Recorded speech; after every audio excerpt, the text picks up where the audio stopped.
A good evening, a good afternoon, ladies and gentlemen. Welcome back to another episode of High Top Sports. Today we are in the studio with, of course, main man Swolderquist, looking extra swolder after a nice hot 4th of July. And joining us today, a special guest, Mr. Jaydon Hill from the Florida Gators. Jaydon, how you doing, man? How was your 4th of July? I'm doing pretty good. My 4th of July was pretty good. I just chilled with a couple of teammates. Got something to eat. Did you guys shoot any fireworks off? Or they do anything like that in Gainesville? Oh yeah, a couple of guys were shooting fireworks. I don't really play with fireworks like that, but yeah, a couple of guys was out shooting fireworks in the streets. So it Okay, was so cool. Did you eat good? I mean, I had some like pork rib and all that stuff. What did you have? Oh yeah, a couple of the guys cooked out. Like I mean hamburgers, hot dogs, the basics. Yeah, so we ate pretty good though. Everybody ate good. Yeah, we So, had a so good you said time. you said you don't like playing with fireworks. My mom always gets worried about me playing with fireworks. You worried about it blowing up or something like that when you're lighting it? Is that what you seen too many videos on Twitter? You're like, nah, I'm good. I'll keep my distance. Yeah, but now when I was younger, we used to have like firecracker wars. Okay. And one of my friends got hit, and I just never really wanted to experience it. So ever since then, I just stopped playing. I, c- I can respect that. You see something traumatic happening. You know what? I've learned my lesson. I saw someone else happen to it. I don't need to figure it out myself. I hear that. Thankfully, I haven't had anything drastic happen to me, so we're still fearless with them. But look, man, really appreciate you coming on. I know everyone's excited to see you and hear from you. I know the excitement for the upcoming season. We're less than a month away from football. We got football in August, starting with Florida Gators on Thursday night against Utah. Tell us a little bit, man. What's the excitement and how's the buzz leading up to our first game against Utah? How's it been so far? Everybody, we just been preparing with a chip on our shoulder. Everybody just been getting to it. Just day by day, just stacking our days. We just trying to get better 1% every day at something. And we looking forward to dominating. You know. And you say chip on your shoulder, and I was wondering, man, because there's a lot of noise, a lot of negativity on just everything, right? The defense isn't good enough. There's a lot of guys that are new on defense. The quarterback situation, I'm sure you guys are sick of hearing about it at this point. And every time I see something new come up, I wonder if the guys. I'm sure you've heard about it enough to where your point where you're just like numb to it, but I'm looking at it hoping like they're using this as fuel. Is that something that you guys kind of been dialed in on? Like, look, it's just noise. I really don't care anymore at this point. We're gonna go play ball. And we'll let the actions speak on the field. Yeah, like you said, at the end, yeah, we talk about it, we see it all, and we just hope to just go out and dominate and just prove all the critics wrong every week. We see it, and it's not like we're not discussing it, but it's like it goes when it comes to a point where we realize like we doing the work. You know what I'm saying? And we putting the work in every day. You know what I'm saying? They're not in there working with us, and that's what it really come down to. And we just look forward to Yeah. just executing every day. That's all it come down to. Now we've had a lot of people. They've transferred in, and of course, you got newer high school players coming in from the 2023 class. How are you guys meshing well together? How's that going? Oh yeah, all the guys, we open arms around here. Everybody just, it's like a family. Like everybody just you adapt quick around here. It's not like everybody. It's a real friendly culture. Everybody adapted pretty good. All the young guys, we all hang out together on a regular basis. Outside of the locker room and stuff like that. Love hearing that. Yeah. And Now you came in. go ahead, Dave. Go ahead, Joe. No, I was gonna say, you came in here off of injury. Me and Shelton are too excited to ask questions. So, Yeah, you're good. You're good. um, you came in here off of injury. Obviously, you recovered, and I believe the first game you were back was against Missouri when Florida played Missouri. Am I not? Was that right? Correct. That was when you got to kind Uh, of start. yeah. I played a couple snaps a week before in Eastern Washington, but Missouri was like my real, Yeah, start. yeah. You had a So pick what's six that that game. like, man? Yeah, yeah. I was gonna ask you, man. Like, what's it like? You come back, and if you look at the score, it's 17-24, and we win. So without that pick six, it's tied, and we're going into overtime or something. What's that feeling like coming back and being able to get back on the field for a good amount of time and get that pick six in that game? Yeah, it was just a blessing. I put in a lot of work. A lot of people really didn't see behind closed doors. Like I ain't never post about it or nothing like that. I ain't really care to post. I wasn't really looking for sympathy. Every day I just worked, and it just paid off. It really just came down to film study. With that game, I was just dialed in. And the rest Yeah. was. You had a good jump on that one too, man. That was some good eyes. I was like, man, he already saw that thing coming. Yeah. So look, man, a lot of people have a question that we're asking before the show started. Obviously, Austin Armstrong coming in, he's new, right? He's new to everything. We saw what you guys were able to do during the spring game. A lot of excitement on the defensive side. There's a lot of excitement on what's expected from defense, right? I think you guys showed a lot of signs of some success. You guys even I was watching an interview, kind of saying, "Hey, look, there's areas where we can improve on." What's the excitement like behind Coach Armstrong, and what are some things that he's brought to the game or that he's been able to, elaborate more and kind of bring a different picture to the game that excites you for this upcoming season? Um, well, Armstrong. One thing about him, he's big on just playing for the guy next to you, and not just knowing your job, but just knowing everyone's job. Like, Coach Armstrong, he makes you like a real 3-dimensional player. Like, you'll be able to just know what's going on, not just your job, but just everyone's, and I feel like that's a big part. That's big when it comes to the defense, and just playing high level football, just knowing everyone's job and the strengths and weaknesses of defenses, and basically. Sure. And something, I mean, obviously, we're going off of what we've seen just off the few months here in his stuff at Southern Miss. It feels that he grabs the room, right, with just the way that he presents the situation that's going on. Has he been able to paint the picture a little bit better for you guys? Again, not comparing him necessarily to Patrick Toney, but just in your experience with defensive coordinators in general, has he been able to, again, make it almost seem a little bit easier, like you're kind of moving with a bird's eye view, more so than before? Yeah, I would say guys are understanding better, and just and it really comes down to guys, doing extra and getting extra in.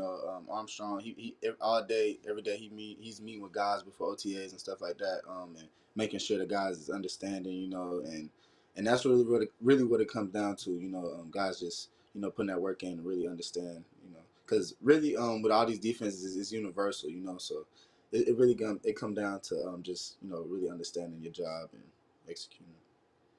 What's the aggressiveness like now? Is it a lot more of an aggressive defense? Is Are y'all more Yeah, dialed in on like being aggressive and making the tackles and turnovers, all that kind of stuff? yeah, I would say I always say this when someone asks me. I remember the first day Coach Armstrong came in. He came in with just high energy, and just made everyone sit up in their seat, and I knew from then like he was just gonna come with it. I knew he was gonna be aggressive, and just going through spring ball. Yeah, Coach Armstrong is definitely real aggressive, and I know we're gonna come with it this year. Look, I think we saw that during the spring Yeah, game. now I like his energy. Yeah, the energy during the spring game just it felt a lot different. I mean, it felt like you guys are playing for an SEC championship. I mean, the defense felt hungry. Coach Armstrong was excited. All of you were excited. I mean, you were chasing everybody on the field. The offense seemed a little like, well, guys, this is practice. And you guys like, Yeah. no, we're here to kill somebody. We're here to play a football game. Let's get it. Is that kind of the energy that he drives week in and week out? Yeah. He's always harping on everyone to the ball, all 11. And we've been taking pride in that lately, and just trying to get everyone to the ball. That's high level football right there. Everybody's run. That's intimidating. Everybody's celebrating and together. Just making them play together. yeah, I always ask this question because I just like to get everybody's opinion on it and their answer from it. And I asked this just about to every person that was part of the Mullen regime that stayed. And when the coaching change happened, what made you stay when Billy Napier was here? Um, well, really, it was after my meeting with Coach Nate, and just talking and just just chopping it up with him, and really that just him, recognizing my talent and stuff like that, and I just felt like he's gonna be a good coach, and it turned out to be he's a good coach. I mean, obviously we have a good season last year, but that doesn't define Coach Napier as a coach. You know what I'm saying? And I really feel like he's doing the right thing to bring Florida back to the standard that they're supposed to be playing at. That's gonna get some people excited. I love hearing that. And I know that the chat's going to love to hear that as well. I got a question from the professor here. He asked earlier, because one part of the game you have gotten better at, and what is the vibe? Well, we kind of just went over that, but what is the game that what is part of the game that you really focus on going into this season for yourself personally? I would say just attacking the ball better, open field tackling, and just getting the ball out. Just all of that, just really just playmaking ability. I would say that's like the biggest thing. I mean, which everyone would say, but I've really been taking pride in that and just trying to um, perfect my craft, every day. Yeah, For sure. and missed tackles have been an issue at Florida for like the past couple of years. Is there like a really really big huge emphasis on complete making tackles and all that? Of course, I'm not pulling the blame game. Everybody did that as a team, but is there more of an emphasis on like making tackles, wrapping the guy up, that sort of stuff?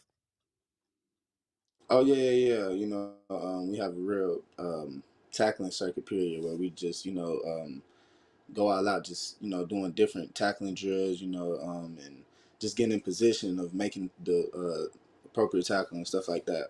Yeah, we definitely been taking pride in that. Awesome. And look, man, I think this is. I'm sure you're probably you've heard it a couple times now, but the the focus on Mertz at quarterback. He's been throwing the ball against you. What's your perspective on Graham coming in, and what can people expect out of Graham Mertz and the offense? Obviously, again, you've been defending it this offseason. What are some tidbits that you can kind of settle the nerves of everybody going into next season from an offensive side?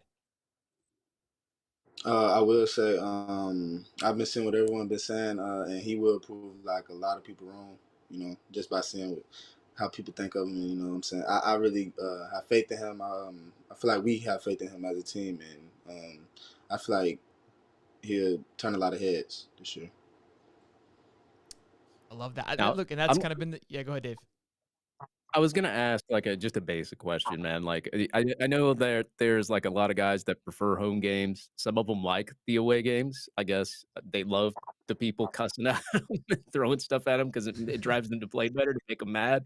What's your perspective on like a home game, the away game? What kind of is the atmosphere do you like? Do you like it more at home with 90,000 screaming, or do you like it more away and then maybe you can piss the opponent's fans off if you beat them?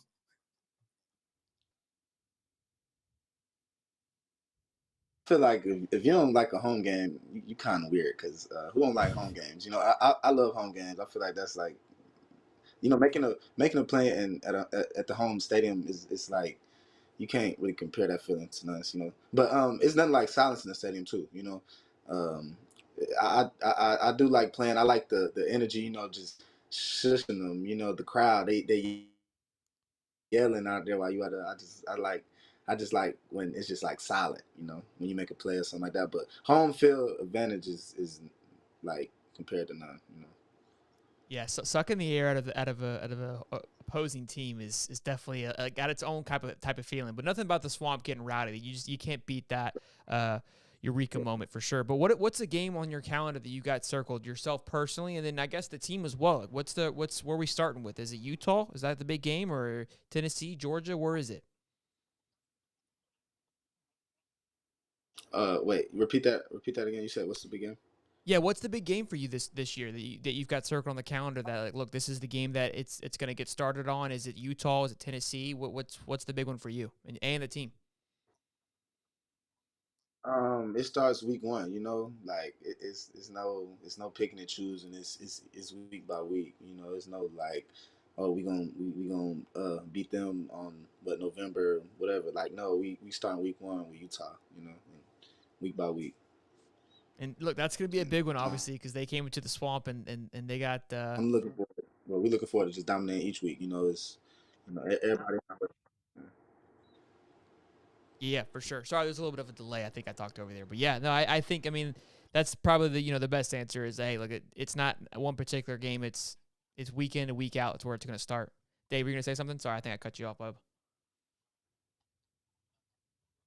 No, no, no, no. I was looking at something. The Nah, I connection's wasn't kind of saying nothing. wonky. So Okay. Quick super chat here we got from Dominic. Says, how's it going, y'all? Good to see y'all once again. Going back to them Sharks in the back, baby. Stay healthy, Hill. High Top has your back. Go Gators. So a little love there. And then a super chat from Jake Cohen. He says, excited to see Jaydon on the show. Jaydon, what have you been seeing from the freshman DBs, and who do you think has stood out so far? Hashtag Go Gators. I've been impressed with all the freshman DBs. With Dijon, he just came in a little late, but in spring ball, Jakeem, Jordan, Bryce, all them boys has been making plays. Aaron recovering from his ACL, coming along good, but just all the young guys been impressive. Dijon getting here, just going out with OTAs. It's a little fast for him right now, but he's a good athlete, and once he get it down, he'll be a good player for us too. All those guys been impressive. Good, good. And who's a yeah, player? I was gonna ask too. Go ahead, Dave. I'm sorry, I'm delayed a little bit. I don't know why. But I was gonna ask, like, as far as like recruiting. Obviously, we're the number 3 class. We haven't seen this much of a recruiting uptick in about over a decade. I know you're around some of those events, some of those recruiting events. What's changed to you? Like, what has made these big recruiting events that they have at Florida different from what like maybe you've seen from like with the last regime or something like that?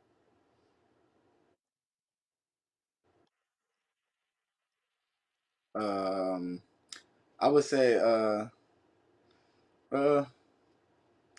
that's a tough one. I mean, I honestly, everything is really the official visit feeling, just going with the new recruits and stuff like that. It feels kind of the same when I came on mine. I can't really say it's all the same. Making them feel like a family and just making them feel at home, and that's really what it comes down to.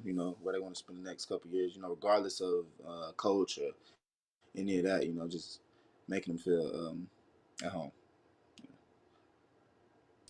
Good stuff. And what's a player that we should be on the lookout for this coming season, that somebody's going to kind of surprise us all that we're not expecting, that you've been noticing during camp? Like offense, defense. I guess you give us one of each on defense and in the offense.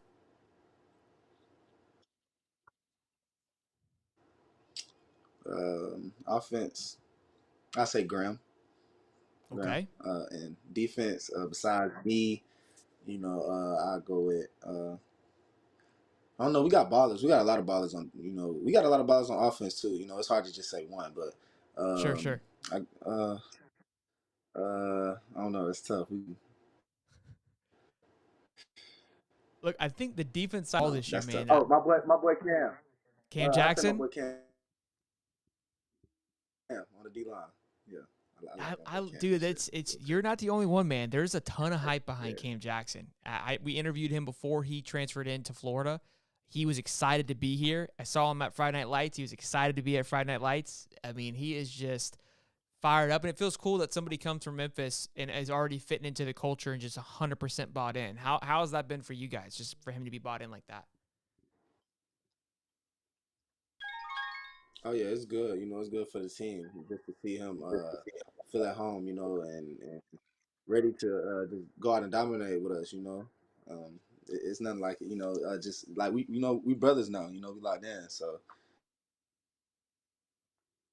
No, that um, he got my back. I got his back out there on that field, and it's kind of just it's cool to see. That's good to hear too, man. Again, that you guys are brought in, your brothers, and again for him just transferring in, for everyone to click that quickly. I think that gets the fans excited again, because we're at the it's been talking season for a while, and we're coming towards the end. We're wrapping up the talking season, so I know August 1st that football buzz is going to start. You guys are about to get back to camp. I'm sure you're ready to rock and roll. But Dave, do you have more questions? I mean, or go ahead and let Jaden get out of here. No, man, I'm just excited, man. I think July 31st is when you guys start practice, if I'm not mistaken. So I'm just really curious to, see like you pick Graham Mertz as the guy on offense. So I can't wait to see those practice notes and see what happens. Of course, you got to make some noise on defense there too. So yeah, I'm pretty excited, man. I'm excited for you and everybody else in the DB room. Yeah, yes, sir, no doubt. Well, Jade, let them know where they can find you, man, on Instagram and Twitter, so they can keep up with you during the season. And we'll let you go, but I appreciate you, man, hopping on here. It means a lot for us. I know the fans appreciate you hopping on here, and thank you guys for your questions as well. Yes, sir, I appreciate you. And where can they find you on Instagram and Yeah, Twitter? thanks a lot, Jay, man. Underscore Jhill 5 on Instagram and Twitter. Perfect. All right, Jay. Well, be good, man. Go Gators, and good luck this season, man. We can't wait to watch you. Yes, sir. Appreciate y'all. See you. Yes, sir. Thank you. All right, boys and girls. I don't know what was going on with our internet, but It's pretty bad. yeah. I think we got another difficulty here with the battery on Steve's camera. Steve's in the building here. I'm going to pass it to you real quick, Dave, before we move on. Wrap it up with Jaydon Hill. We'll be right back.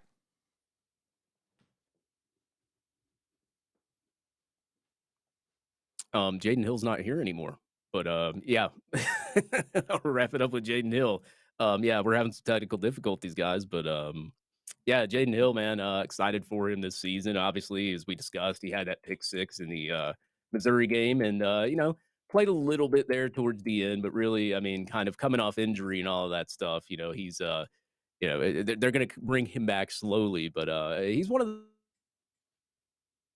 the favorites that's been on this roster that I personally am excited for, just based on the fact of he has experience. He can tell the younger guys how to do certain things and all that. So I mean, Jaydon Hill is obviously. I actually talked to him in the swamp around the time he was injured. He was coming out of the tunnel, and I had tunnel seats, and obviously those players, they look discouraged,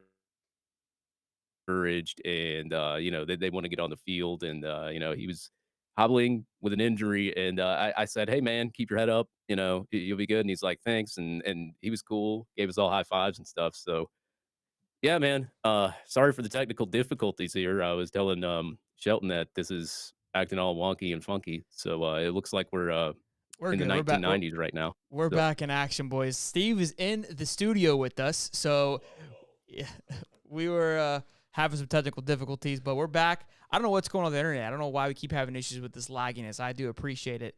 But how are we doing, Steve? My man. It's good to be back in the studio. Look, I don't know if a lot of people know this, but back when we kicked off High Top Sports, we did this in-house. Like we were side by side. We were in the studio. We did this thing. A brother in arms, and then we slowly but surely started to start working from each one of our houses, getting the own studio going. It's the first time in a while that I've been back here in High Top headquarters. It's very good to be back. It feels good to have you. now all I'm gonna do is make the trip to Jacksonville and be there. Yeah. It's nice to have Steve looking crispy. Dave, you're the last one. You got to get all crispy, and the three amigos will be looking good. Real quick, Black Man says, Unfiltered Network says, how do I contact you for a possible collab? You could hit us up on Twitter or Instagram, and we can figure that out, boss. But yeah, it's the Steve's porn bots that are causing us to have a lag. I couldn't agree more. Those aren't my bots. Those are my friends. Exactly what I told them to hop into the channel. Oh boy, my gosh. Look, good interview though. But look, I think that was great. I'm obviously excited to hear about what's happening with the defense and just the energy from Austin Armstrong. Excited. I love it. I love hearing about it. But we got more to go over the show today. We got Florida depth chart. What it's looking like for the start of the season. Zach Alberti had a great article, so we're going to go into that. I got some fancy technology coming out for that. And then we're going to go over recruiting battle, right? Who's kind of Florida's last remaining targets who we're in the battle with. Florida State had a somewhat of a hot weekend this past weekend, landed a few recruits on top of who are they looking to close in on. And then we're going to talk about Georgia, and there's just a ton of news going on there. It's been mayhem. And then we'll talk about UCF, obviously landing Kylan Fox, top end tight end. This is shortly after the Gus news of him saying he's part of the top 4, the Power 3 or whatever of Florida, which got a lot of people worked up about it. That was fun. And then, of course, we'll do tweets of the week. So if you guys are here hanging out with us, make sure to drop a like, show some love. And without further ado, let's dive into this depth chart here. So, again, this article is from Zach Alberti from On3. Great article here. And I figure we just kind of go over it and discuss, do we agree with it? Are we surprised by some of it? And, we'll go from there. First order of business, obviously, starting quarterback, we got Graham Mertz. That's going to be his lock over Jack Miller. I think we all expect that, especially, again, with Jaydon Hill saying you guys are going to be surprised. I don't think it's even up for a debate, even though it hasn't been solidified yet from Billy's mouth.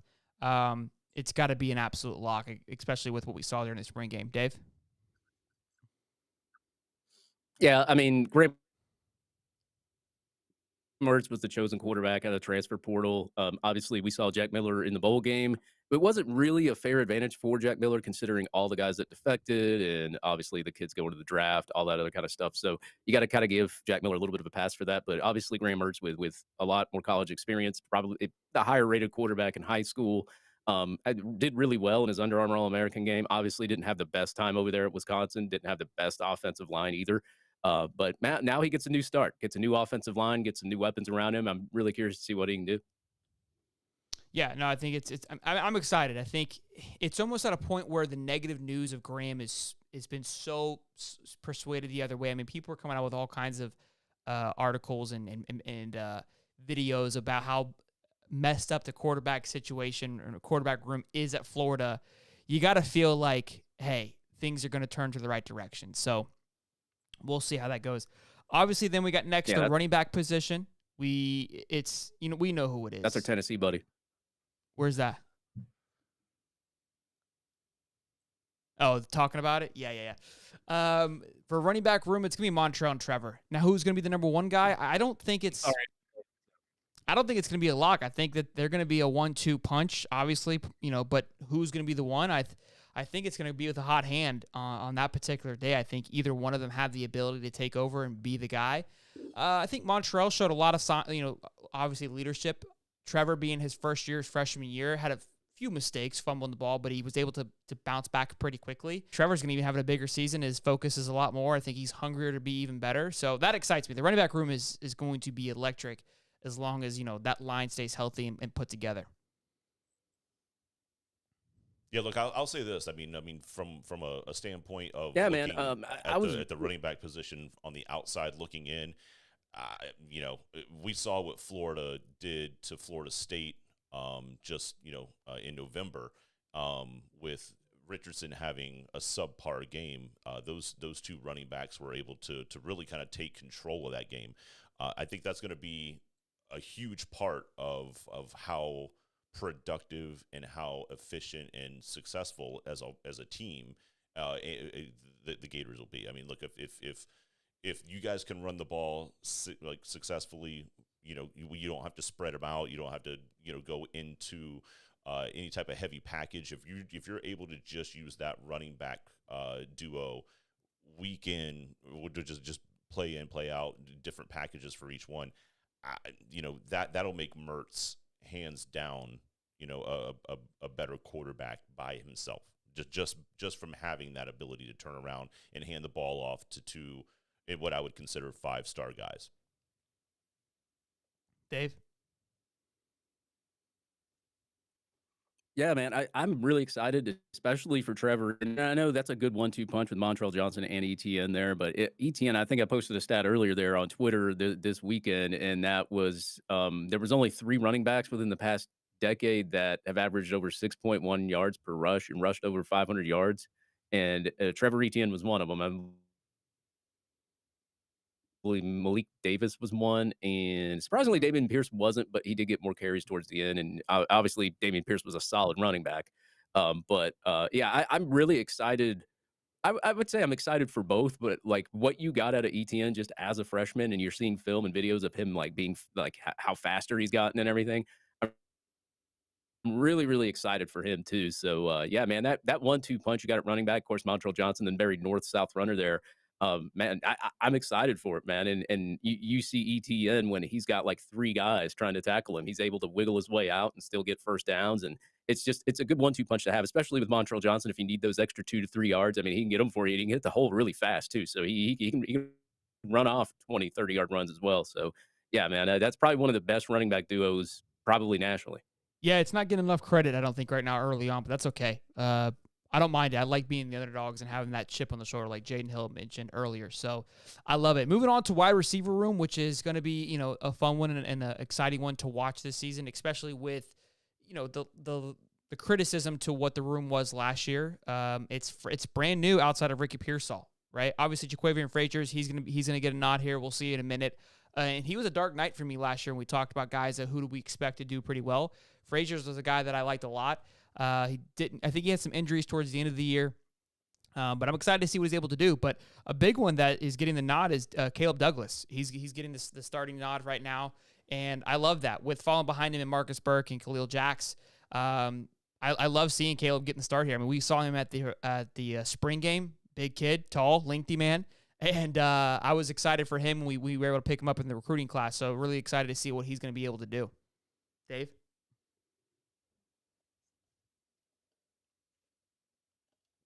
Yeah, Caleb Douglas was interesting. He came in, towards the end of the season. Obviously, there were some injuries there, and he made some plays. I mean, he was wide open. He had some explosives as well. We really haven't seen much from Caleb Douglas at all. So and now it's his time, man. I mean, and you got these incoming freshmen, wide receivers coming in, obviously with the speed and all that, but you need some experience, and he's one of the experienced wide receivers over there. And then, of course, you got Jaquavion Fraziers. He's made some plays, obviously, in the spring game. You've seen it. You haven't really seen it much on the field. I don't think he's really gotten on the field during the season that much. But, man, I mean, anytime that you've seen Fraziers like on the field, he's made a pretty good play. So you don't really know what you're getting out of those two. But, of course, I've seen you've added Ricky Pearsall, but I don't know if you want to talk about him or not, but we can get into him too because we all know what we expect from Ricky Pearsall. Yeah, I got Ricky and Jaquavion. I kind of already popped them in there just to so you can see what the wide receiver starting core looks like. They've got Aiden and Andy Jean backing up Jaquavion Fraziers, so I think that wide receiver spot's going to be pretty flexible on what you're able to see plug in there and see the just kind of who's going to take over. I think Aiden Mazzell is going to bring a speed and just kind of an electric pop to the offense. So that's going to be great to see. And then look, Ricky, we interviewed him, I believe a few months ago, and he talked about the injuries that he dealt with towards the end of the season with a foot injury. And obviously he's healthy and good to go now. So I'm excited to see what he's able to do. He's on a revenge tour coming back. Could have went pro, chose not to. Felt that some of the things that they wrote negatively about him, he felt, hey, I can do these things great. I know I can. So I need to come back and overturn what they said about me. So a revenge tour. We've got 2 guys trying to make a name for themselves. The team that's surrounding this quarterback and this running back core is extremely hungry and motivated.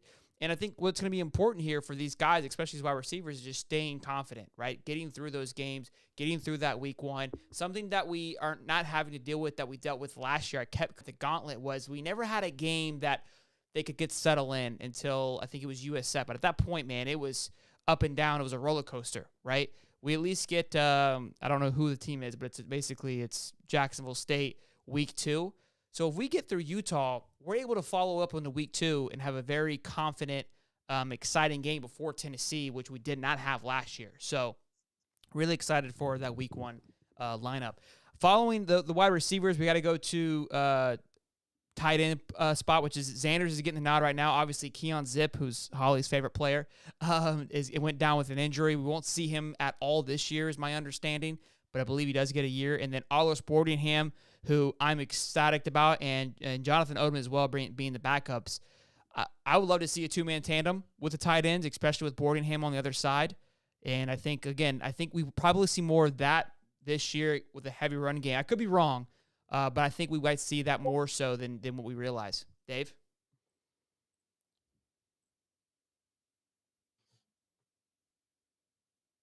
Yeah, man, it's really interesting with Arliss Boardingham because you heard a lot of the opinions and some of the some what people have seen earlier in some of the camps, and he's just popped off. I mean, like he's looked very, very productive from what I've heard. And I know I didn't get to talk about Ricky Pearsall earlier. I'll go ahead and talk about him real quick. I did a stat on like the receivers who have caught over 600 yards and averaged 19 yards or more per reception. And there was only 2 over the past decade. It was him and Antonio Callaway. And you know what Antonio Callaway was able to do when he was here? Imagine what you can get out of Ricky Pearsall without injury if he's fully healthy and he stays fully healthy throughout the year too. So that tight end position though, man, I mean, especially with Keon being out, I mean, you're going to have to rely on some guys that you don't normally see on the field. And, with Jonathan Odom and Dante Zanders, now you have Arliss Boardingham, who's been making all these kind of plays in practice. So I'll be interested to see who they roll out there. I'm sure they'll roll out somebody that's more experienced, but you might see some Arliss this year too. Steve, you got any thoughts? Look, I mean, yeah, you're right. My favorite player on the Florida side of the sideline is Zipper. I've always been a fan of that kid. But yeah, it sucks to see him out. But what I do think that's going to force is a more blocking capable type of tight end out there. I think you're going to see less of the athletic. Not saying that these kids are not athletic, but I think you're going to see less of a Kyle Pitts and more of a potentially a faster, more big tackle, somebody that could step outside. Again, you're going to rely on the running game. You're going to rely on the running game significantly with the two-headed monster that you have. The other piece of this is, I would kind of going back to the wide receivers, is Ricky Pearsall, I believe, is a good blocker. But the other part of this is, how are these other new guys? Are they going to be able to block on the perimeter? If there's a sweep and you get one of these running backs of yours that's going to be able to find a lane, how well are these guys able to seal that edge? So look, I mean, between what you're going to have to work with now with Zipper being down, and I think that takes away a little bit of the passing game, but knowing that your strength is the heavy power running game. How does the tight end and the wide receiver now complement one another in order to open up some of those running lanes that Montrell and Etienne are going to need? I think that's what you're going to notice with, again, Aiden Mazzell and those guys, the younger guys, not getting the start due to learning the ability to block and do those things. Sure. Where Frazier's and Douglas is a pretty big frame dude from when we saw him at the game. So that's a good point too. Again, why we're seeing who is getting the nod and who is getting the start. So look, really excited for that offensive side and who's going to get the start for a wide receiver. I think there's a lot of talent, a lot of weapons available. So it's going to be exciting. Moving on to the offensive line. We've got, I'm just going to rip them off here and then we'll kind of talk about it as a whole. But obviously at left tackle, we're going to have Austin Barber. Let me find his name here, and then I'll plug him in so you can see him. And then you're going to have at left guard, they've got Micah. So obviously he was, in that weird situation where he was going to leave and be injured.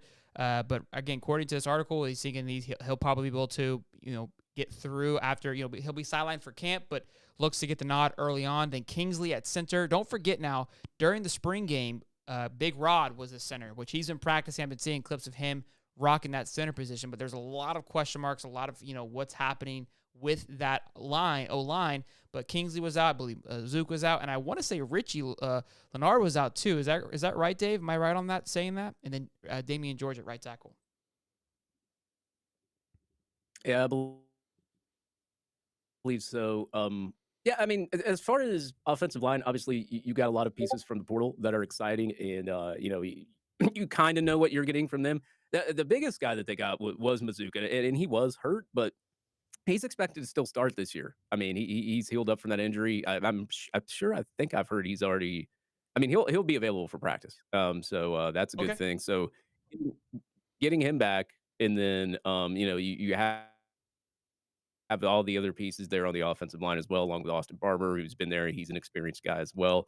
The offensive line could drop off, or it may not.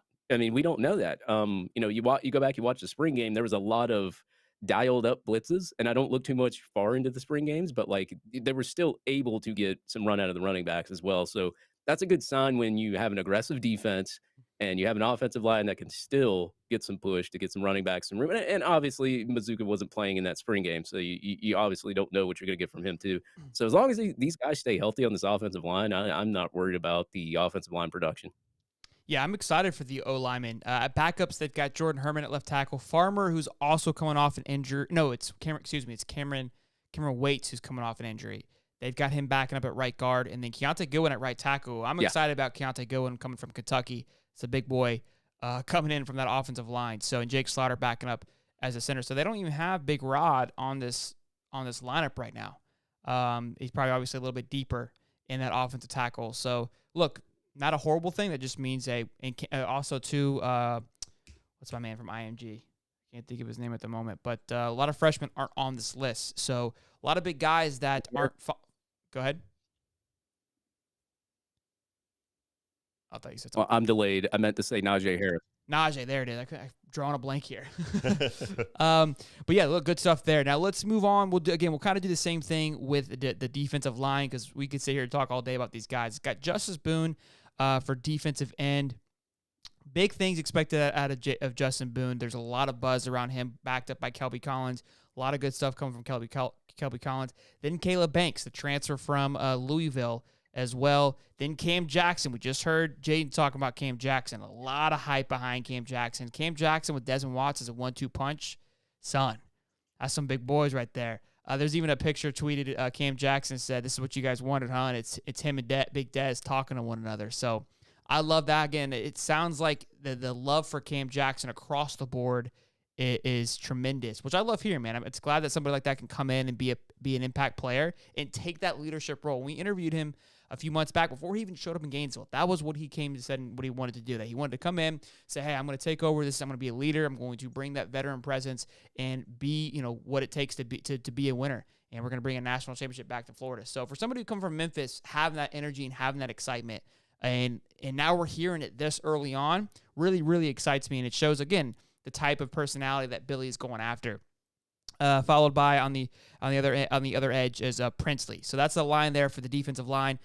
Again, something we talk about time and time again: thickness, boys, absolute dogs out there on the lines, and just it starts with the trenches. And look, I'm looking at this now. We know. I'm excited for both sides of the ball on the line. I think, look, there's question marks in other areas, but this is where it starts. If you can get a nice solid foundation here, you could really, get the ball rolling and have a healthy season. Dave? Yeah, and good part of having Cam Jackson on there with a couple of years of eligibility there too. So you'll get him for a couple of years there. And of course, Justice Boone, man, he came on. I think the first big play he had last year was that big sack on Will Levis in the Kentucky game that he really rocked him. And of course, we still wound up losing that game. But I mean, you see the plays that he can make, and then you have Caleb Banks and everybody else that's there on that defensive line. And I'm really curious to see how much pressure does Austin Armstrong want to dial up, and how aggressive does he want to be on the defensive line, and maybe bring some more edge players up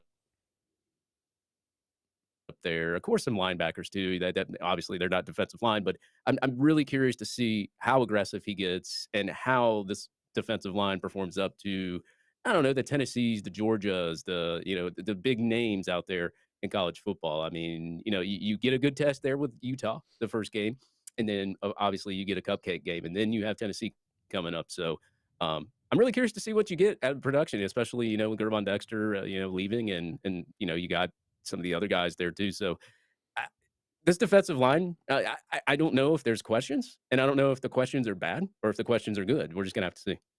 Yeah, look, kind of speaking to the guys that left. I mean, Gervon's going to be hard to replace, second-round draft pick, and no disrespect to him. But, look, I think the guys coming in I think they've done a great job of putting in quantity to make up for his quality that he brought. Britton Cox, obviously, we lost him during the middle of the year. They were able to pick up it right where he left off. So I don't feel like we're really missing too much. Princely is getting a ton of praise, especially coming out. There's a magazine, I think it was, where they talked about Princely being a top edge guy who they were excited to see. So I'm excited to go ahead.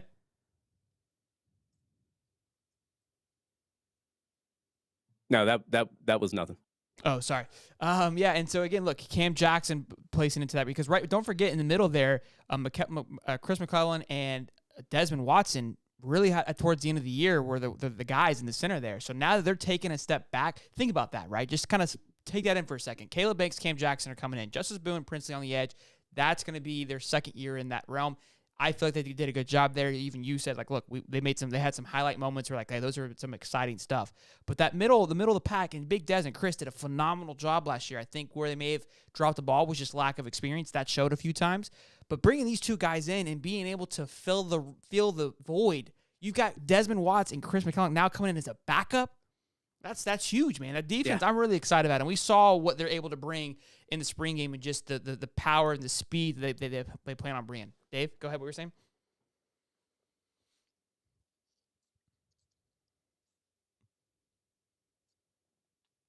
I say, oh yeah. I mean, especially when you have good quality backups, especially when you bring in guys like this, you know, obviously that like if somebody were to get hurt, but let's hope that doesn't happen. But if somebody were to get hurt, you're bringing in a quality guy to take his spot. Now, of course, somebody gets hurt with the quality guy taking your spot, then you're going to have some problems. But at least Florida has some depth there when it comes to the defensive line.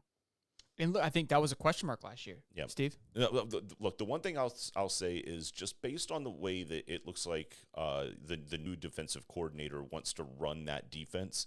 If he can clog up the middle of the field strictly by just keeping just two big healthy bodies right there in the middle, it's not going to allow anybody to run through the A or the B gap. So you're going to have to push people outside on the running game. Now you're talking about being able to use those linebackers more freely. Now these guys are unscathed. They're not being caught up by a guard, a pull, maybe even a dual tight end set, which we know that Utah loves to run. They love to use those tight ends in multiple different ways. But if you can just clog up the middle with a rotational balance of bodies and consistently do that, you're going to be able to force the offense into certain scenarios that they don't want to be in. The easiest thing for an offense to do is to turn around, hand the ball off, let the running back hit that A gap, hit that B gap, and hit it hard, and then wear the linebackers out. Yeah, right, and just wear the linebackers out because you can keep the defensive line tied up. If that defensive line, especially in the middle, is able to hold down and work anchor as a from the cohesive middle, unit. Exactly. Yeah, and I think that's what Desmond for sure. I'm not super familiar with the other guy, the Cam guy that you guys have there. He's from Memphis, so I mean we're about as familiar as you are. It's just sure. the hype behind him is insane right now. So I mean, obviously did a lot of good things at Memphis. Yep. The expectations for him are to come in and do a great job. So that's where the hype is. And again, if he's getting the starting nod that pretty quickly, which again Dez really kind of took that role and stepped up and was the guy. I don't think he's losing it in a bad way, right? I think he's losing it in a good way. And yep. it's promising. I think there was a big question mark last year with depth, and weirdly so, putting this lineup together, I feel more confident. I know that there's a huge question mark around the quarterback position. Well, and this is what's funny too. Again, everyone's like, you lost Anthony Richardson. You would have had this if we would have had this conversation in the middle of the season. Everybody was asking to put Kitten in at some point. But now because Anthony Richardson was a first-round draft pick, again, this isn't a knock towards Anthony, keep mind you. But first-round draft pick, the hype behind Anthony has now reset. And his hype for NFL career is through the roof. It's like, well, you just lost a first-round draft pick. If 6 months ago, you weren't saying that. So don't say that we lost anything because 6 months ago, we were looking to replace it middle of the season.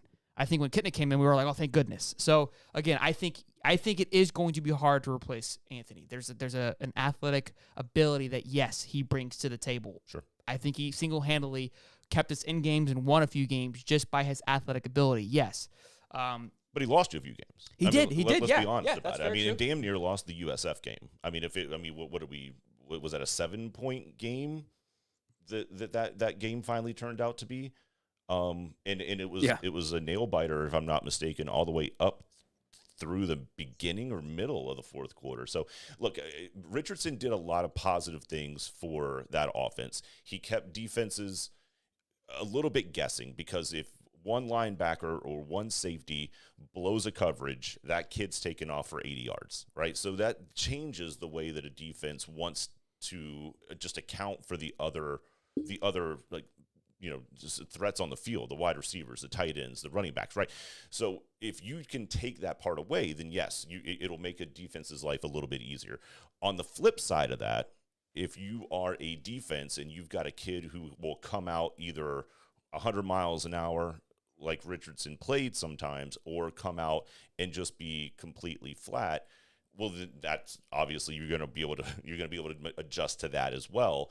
And as long as you're taking away the big play, can he make the regular play? Can he make the 5-yard in? Can he make the 10-yard slant? Can he make the 20-yard out? Can he run the? Can he throw a post route when there's safeties up there? So look, it's a dynamic, right? So you're gaining some by having a more consistent quarterback that plays the quarterback position the way that most quarterbacks do. Sure.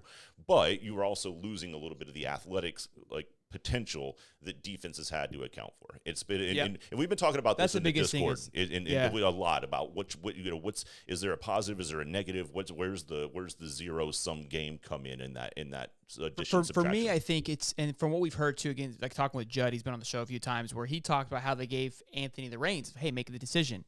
And I think with having such an athletic ability, sometimes, he would almost make a poor decision because there was just so many options that he had. Sometimes you simplify the game a little bit, it might be more beneficial. And I've been preaching this for a very long time. I haven't been wrong yet about my thoughts on Billy, so I feel like I'm just going to keep pounding the horse of, look, I feel like they're going to run a more simplified offense. When you simplify things, it allows for things to excel and be better, and I think that's the direction that things are headed.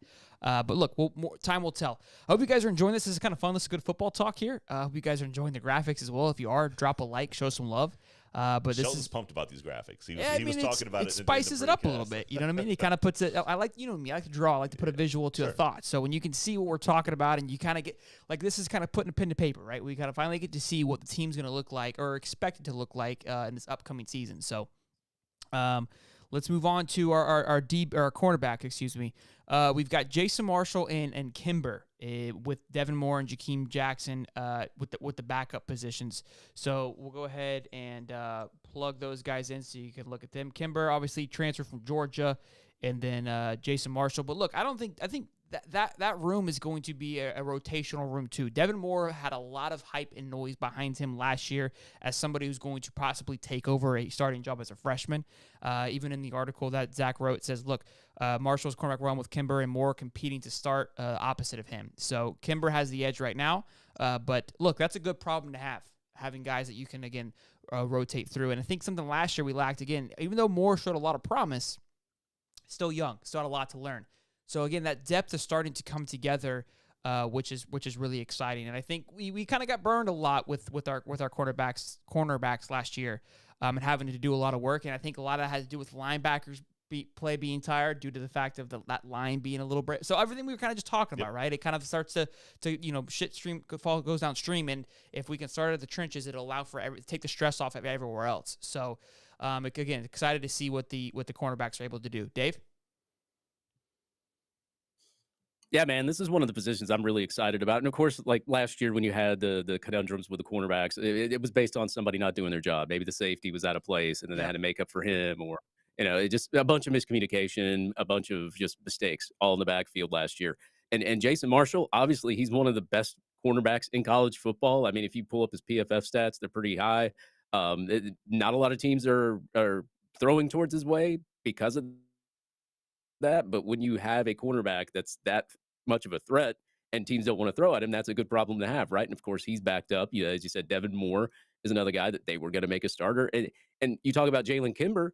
This kid was going to start at Georgia before he transferred. Like, they had him as a projected starter to be on that defense, and now he will be at that second spot.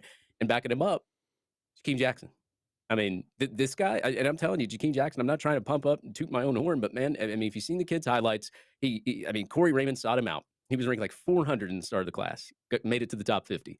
See the kid's highlights, the burst of speed that he has, the coverage skills that he has, just makes me so excited that even if one of these guys had to rotate out or something were to happen, I'm very confident that Devin Moore, Jakeem Jackson could immediately take that spot, make an impact. And you see these corners, they come in all the time as freshmen, and they're immediate impact players. So I'm pretty excited for the cornerback room, especially as long as all the communication in the backfield. And of course, Austin Armstrong, he's here, is a different defensive coordinator.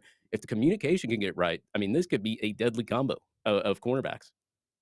Look, the one thing I will say from watching some of the Florida defenses that they put out there last year is it felt like the back end of the defense, the secondary, seemed out of sync. It seemed like there was always somebody who was either not sure if they were supposed to be blitzing, or if it was a blitz, were they a couple of steps too late on the snap, or it just felt like the secondary was just thinking more than they were playing. Reacting. Yes, Yeah, absolutely. for sure. Now look, playing catch up, right? Like having to make up for.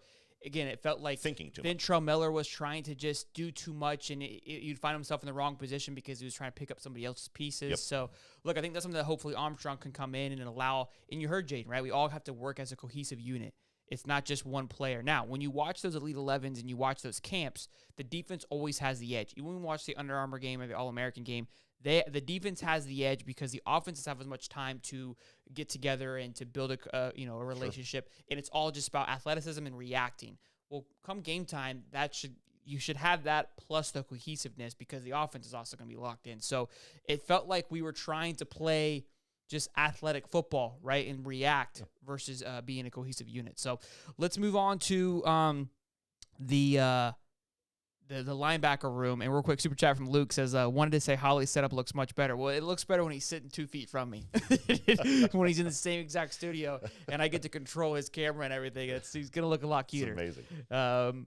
Moving on to the linebacker room, we've got, again, another exciting room. Even though with the loss of Ventrell Miller, this room, it doesn't look as depleted as it may have been. I think, look, Amari Burney did great last year, but I know the excitement for Burney going into the season was not there. I think it's there this time with Shamar James, who obviously is expected to have a big season. He showed some signs last year of really getting it together. And then Tahada Mitchell, hopefully I pronounced that correctly, the transfer from Ohio State, I believe. Again, another senior presence. We haven't heard much noise about him like we have with others like the Cam Jacksons of the world, but somebody, again, it's great to have, to me, a veteran presence. We're not just relying on youth there. Derek Wingo, coming off an injury, we saw him. He had like a little bit of a foot brace. He seemed fine. I think I saw my Friday Night Lights. He looked good to go.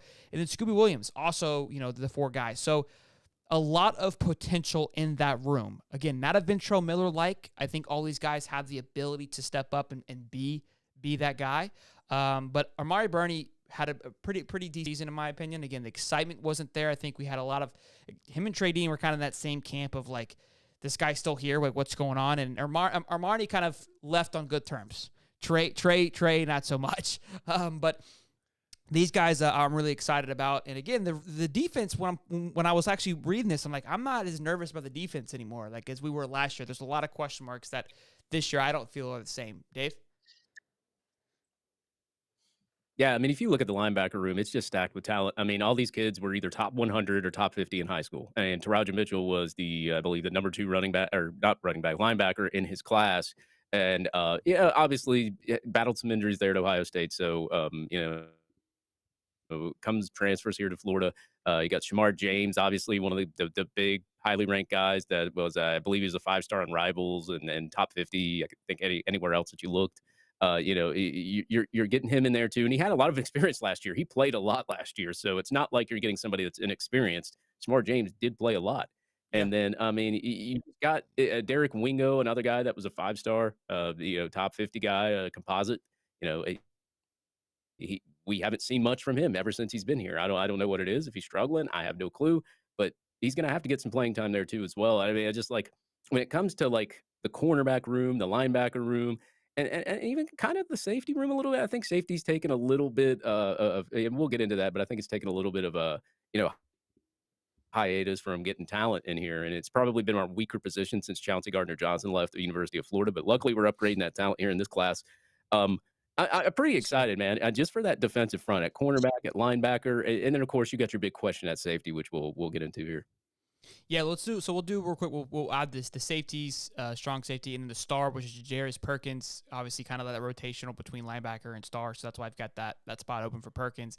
And then R.J. Moten, another transfer from Michigan, and then Miguel Mitchell being safety. So he's got, again, Kamari Wilson and Jordan Castle as the backup, which is not a horrible backup for safety because Kamari Wilson had a lot of time last year where he was getting the nod, and I thought he was going to get the nod to be the guy this year. I don't know, R.J. Moten coming in and kind of being able to step in. I don't hate it. Again, it's it's a Jaydon situation. You've got a veteran guy coming in, but hopefully an upgrade from Jaydon. Again, I'm not trying to beat anybody up, but we saw Dave criticized Jaydon a little bit last year on the bird, and look, he wasn't wrong in his he's just putting out stats. But when the NFL Combine came out, I mean, he didn't really kind of knock the socks off anybody. So I think we got a live body there, which we could see some upgrades, and I think there's again. Going back to just the domino effect and the progression on the defense, everyone felt by the time you got to the back of the safety, to the end of the bus, it's like a telephone game. Ain't nobody got a fucking clue what's going on. So how much of it was to blame on Jaydon? How much of it was it to blame on just the coordination of the team? I don't know, but who knows? We'll see. But look, I think everything's moving in the right direction, and I think these guys that are filling in these roles are going to do a great job. Dave, we'll go to you, and then I'll go back to Steve. I got from him, but I ignored him anyway. I was about to send him the link to his PFF stats, but it's hey, you know what? As I say on Twitter, all I do is just report the news, man. It's nothing against anybody, but yeah, man. RJ Moten coming in here from Michigan, man. I mean, he made plays when he was there, of course, transferred with some experience. So obviously that's an upgrade if you were to ask me from what we have had. Yeah, I mean, for we sure. haven't had much since Gardner Johnson. So I would assume this is an upgrade right here. And then you got Miguel Mitchell. I mean, he's been here for a while. And, you got Kamari Wilson there, too, as a sophomore. We haven't seen much from him yet. Do we see more from Kamari Wilson at the other spot? And then, of course, you got Dejon Johnson coming in here, too, probably going to play some of that spot there as well. And Jordan Castell, it's just you've got the spot in so long. And now that Corey Raymond is starting to kind of take over those positions there in the backfield, do we see more production from some of these safeties that we didn't see before when they were on the field? That's going to be another question. Obviously, you're another year older. You're probably a little bit stronger, probably a little bit faster. So, this is probably the only question mark that I have in this defensive backfield is that safety. And we're going to get our first look at it with Austin Armstrong and Corey Raymond. So, I'm here for it. I like the RJ Moten ad, and I got to see something else from some of these other safeties.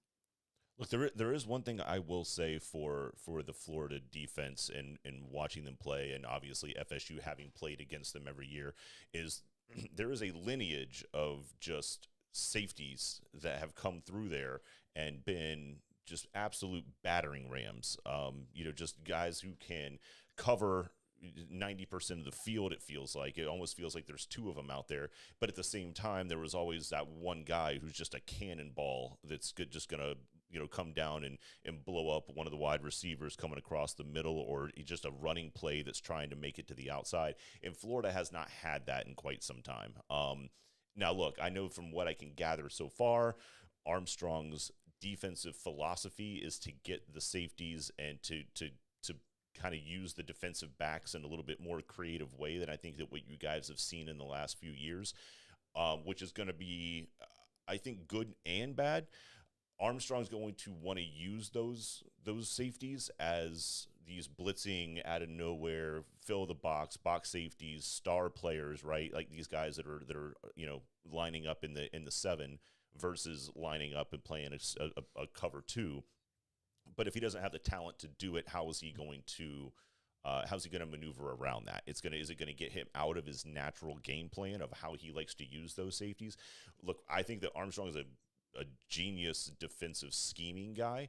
I don't know if right now at the safety position, I feel like as we've gone over to these different positions that he probably feels good about the majority. Yeah, but I think Corey Raymond safeties taking over the secondary is going to help with that. But I think he needs talent. I think he needs a little bit more talent at that spot. Sure, but again, I think that's what we talk about too with the front end. The front end being help, it'll help with that, right? You don't have to rely as much on that guy being talented if you can get the front end put together. I mean, obviously, you still want guys that can do a good job. But look, good stuff, man. We went for a long time, but I mean, I think hopefully you guys enjoyed it. If you did, drop a like. Again, the like lets YouTube know that we're doing a good job, and kind of puts more eyeballs on us and lets us know that we're doing a good job. So please show some love.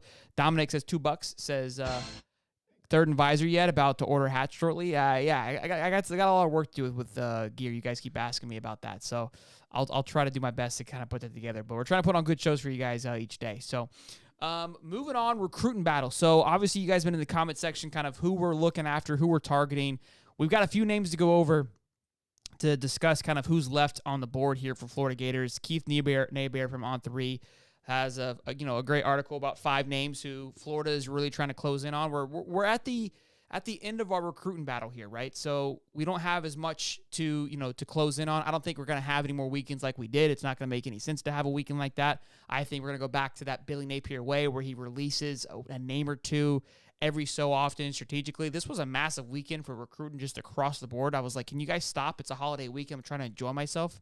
Thankfully, nothing happened for Florida, but I typically like to be kind of involved with it and do watch parties. But I was like, this is insane. Like, it was one after the other. I was like, Hayes Fawcett had himself a heyday. This clearly was his tax season. For sure. Or his Super Bowl for recruits. I was like, my goodness, it was insane.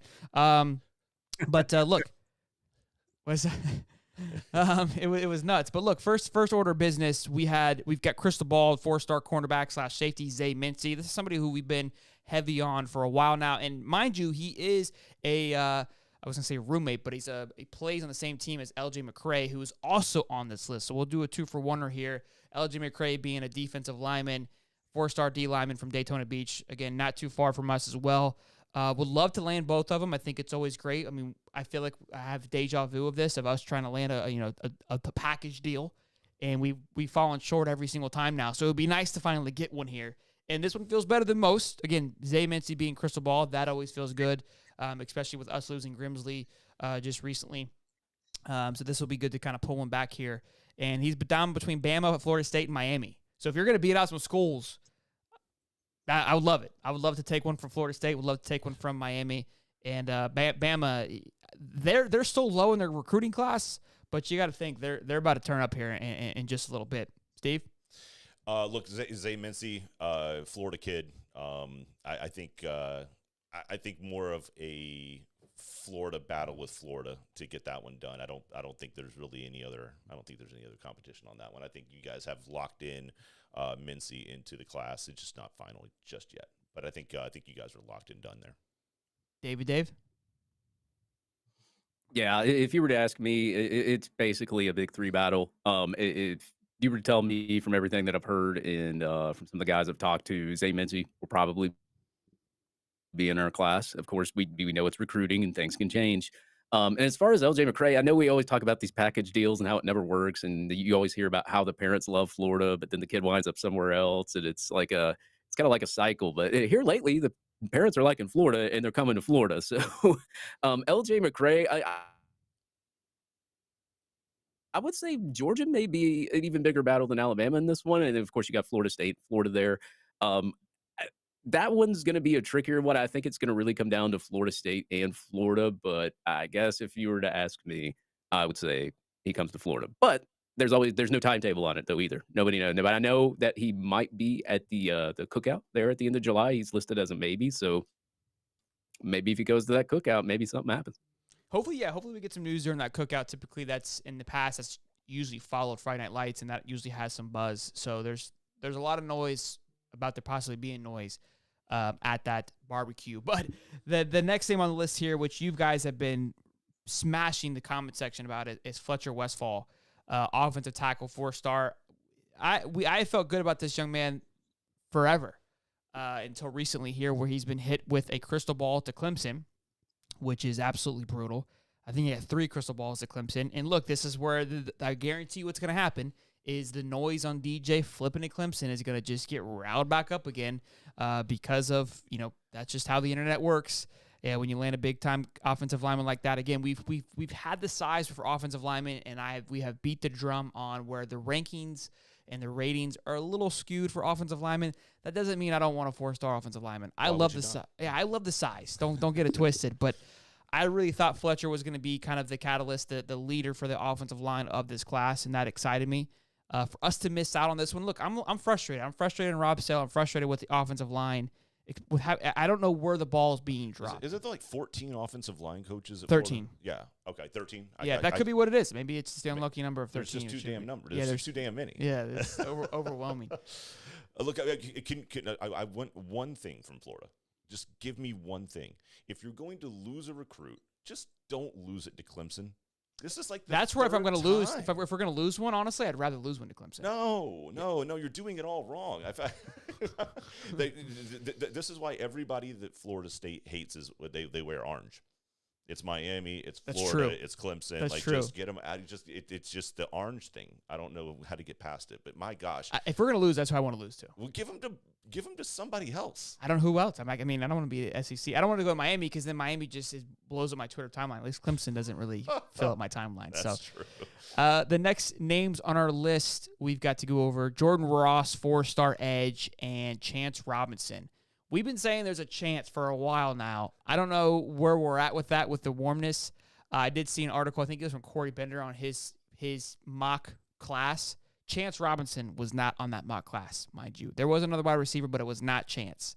I think the Chance situation has come and sailed, if you ask me. That's just a gut feeling, just based on the Miami past, how the drama between Miami and Florida doesn't feel good. I think if it was going to happen, it would have happened by now. He visited not too long ago, and it's been quiet on the front. And he's their second highest rated guy, third highest rated guy. Is that right, Dave? Yeah, I think it's the third highest rated. Yeah. You think there's a chance still on Chance? I see what you did there. Chance on chance. Yeah, it is kind of interesting that that buzz has died down, but I think that especially a lot of these kids, man, when the rumors come out and there's things happening, they're just like, okay, well, I don't want this ruined. I might as well just let the buzz wear off. So I'm not gonna say that there's a chance we land Chance, but I don't think it's completely out of the picture. I know a lot of these recruits, like they said, they don't like it spoiled. They want to be quiet about it. So maybe it's a tactic by Chance to get some of the noise off of them. Yeah, well, I don't disagree but with you. I think I still will say that there is a slight chance that could happen. But I think Are we still doing that? Are we still doing like that? Yeah, okay. Yeah, definitely gonna play on. You guys keep saying that Holly's mic is messed up. I don't know how that's even possible. I'm so loud. I'm like yelling at Shelton right now. Yeah, it's cranked all the way up. Like I'm shook that there's any issues. Like everything looks the same. Like I hear myself through his mic now. That's how loud I have him turned up. Like I don't know what the hell's going on. Like only a few people are saying it, but I'm like, I don't know. Like we're tied to the same damn keyboard. Like I'm looking at your mic shit. We're literally turned up the. I can see it. Yeah. I'm bumping. Yeah. I'm like louder than you are. Yeah, you are. That's insane. His gains turned up more than me. Like all red. I got gains, baby. What's up? Yeah, I don't know. Swole. So yeah, look, a little update there on some guys. Again, you guys are pissing me off. What's happening is every time that Florida is maybe 50-50 on not getting a guy, you know who they go to? Or potentially either you or another team that we have to play. If you're not going to get a recruit, give them to a team that FSU doesn't have to play. Stop giving them to Miami if you lose the battle. Stop giving them to Clemson if you lose the battle. Just send them off to like North Dakota or something. I don't think that's it's not gonna work like that. We're not fighting with guys like that. Lose battle here for us. My gosh. Yeah. We'll see. We'll see what happens. But look, good stuff there. We're also going to talk about FSU. Who their targets are. Their names are a little bit different than ours. Obviously, LJ McCray is on your list too, but I think you passed the buck on that. But before we get into that, Steve's been waiting for this moment all night here. They had a little bit of a firework weekend. About time, I think. Obviously, especially with it felt like Florida had their massive pull. Sparklers. Yeah, sparklers. There we go. FSU dropped to like 20th, I believe. I believe so. Yeah, they dropped down a little bit. And there was a lot of frustration and the nerves going on in the FSU boards. You and Harlan stayed pretty cool for the most part, but it wasn't a massive weekend. But at least you guys settled the bubble guts for now. Anyways, again, you got still some big names. I think Josiah Trader is going to be in your top 5 of guys to look after, which would be a massive pull because between you and Miami, the last that I saw, which I hate that because that's a lose-lose for me. It's kind of like one of those situations. Just again, I don't care if he goes to Miami, I feel like he'll just disappear. But it's the fact that I have to hear about Miami fans saying they're back again. Which would you prefer, to be honest? Would you rather play the guy for 3 or 4 years, or would you rather listen to Miami? Yeah, rather than go to Miami, just deal with it on Twitter for that time. But I just feel like, look, you got a talented guy who's just going to go waste his career. I think his potential at FSU would be a lot better. But Steve, I'll quit talking and let you go. Look, I mean, we were kind of in the same boat that I think Florida was coming out of your big recruiting weekend that you had at the beginning of the month, right? I think you guys were expecting to just hear names popping right then during the week, during the visits, during all these pictures, during all the Instagram posts. You were expecting that was going to be when you got your big names to hit. And we talked about it a little bit last week, right? College football has become so much of a business, even for the players, that instant gratification from some of those things doesn't really exist because there's NIL now, right? So now you're not just getting a kid who, like even I want to say Allie mentioned, where there was an offer and the kid accepted the offer and committed on the field during a practice or during Friday Night Lights. I think it just doesn't exist that way anymore. Now you're talking about NIL. Now you've got to put together an NIL package. Now you've got to present that package to be better than some of the other schools and what they're showing. So I just don't think that the instant gratification exists any longer. So yes, FSU was absolutely excited and pumped up about what we were hearing coming out of that visit that we had that big weekend at the end of June. And now we're starting to see some of the results of that. Big name recruits that are just now hopping on board. And I think, again, this is just part of working out the business part of everything. But Elijah Moore, 4-star wide receiver, committed to Florida State over Ohio State.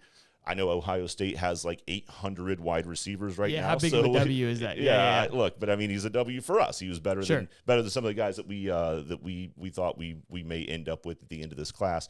The big one that I think from this little run that we had was the edge rush, D.D. Holmes, out of, I want to say, Maryland. 4-star kid, strong, big, rangy. I want to say he's like 6'6", 240 pounds. We're talking about a high school junior. He hasn't even played his senior year yet, and he's already that size. It'll be interesting to see what FSU can do with him. And if you guys haven't seen, FSU actually develops defensive ends and edge rush guys very well under Norvell. Ricky Knight, we talked about him just a little bit last week, defensive back out of Florida. More of a kind of came out of nowhere kid. I think he's going to be more of a developmental player. I don't think that we're going to see him walk in as a freshman and become an instant impact. I think that he's certainly got a little bit more growth in his development, especially in the long routes. I think he's very, very good. He's a good corner at the nickel spot. But I don't know if I would trust him out on the field on the boundary side. I don't know if he's very good would not say very good. I don't know how much I would trust him right now on some of those one-on-one post patterns against some of the bigger wide receivers. So he's definitely going to be a little bit more of a developmental kid, but I love his talent. I think that he can be what we want him to be, and that's right now a nickel that's going to have that linebacker and safety help. That's not quite so much the guy who's out there on an island against every wide receiver that we go up against. And then lastly, Red Morgan, a safety, huge need for FSU. We had a little bit more attrition at the safety position than what we expected. We had a couple of players transfer out that were all at that role. All went to Colorado, strangely. But we're going to have to start backfilling that position. And this is something where we're going to need to see some kids that can come in and play right away. A 3-star kid, look, every team thinks that every kid that they get is underrated and is probably deserving of another star. I really do like the kid. He's a little bit smaller. I want to say 5'9", 5'10", 180 pounds. So he's more of a rangy safety than the type of safety that I prefer, which is your guy who's probably on the 215, 220 side, maybe like 210, and can take a step into the box if he needs to. But this is a rangy, over-the-top safety that FSU is absolutely longing for. We're looking for somebody to try to replace that ball hawk that you can just kind of put in center field. Not a Jamie Robinson type who was able to kind of come up and just fill the B gap on a counter play. Anybody like that, but good kid, fast. Looks like he can really give us some range in the backfield, which right now I don't believe our safety position has. We've got Akeem Dent, who's been there for a while. I think he's got talent. He came in as a 5-star overall recruit.